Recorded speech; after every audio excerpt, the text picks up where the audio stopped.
Кто такие мундузы? Мундуз – крупное кыргызское племя, входит в левое крыло и состоит из таких родов, как Өтөмүш, Джараке, Кансоюл, Майда-мундуз, Сокучу, Көкчелек, Кызылбаш, Акбаш, Дарга, Тогунай, Азык, Коктор-мундуз, Сапалак, Бай-мундуз, Золум-мундуз и Ак-Үйлю. Соек-мундуз также есть у алтайцев. Согласно алтайской легенде, Соек происходит от двух близнецов, которых звали Коткор-мундуз и Чулум-мундуз.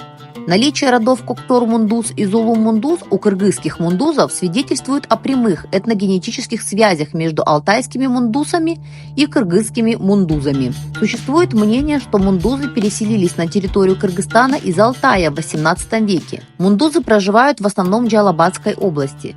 Небольшие группы мундузов встречаются почти во всех частях Кыргызстана, также в некоторых частях Узбекистана и Таджикистана. Количество мундузов около 600 тысяч человек.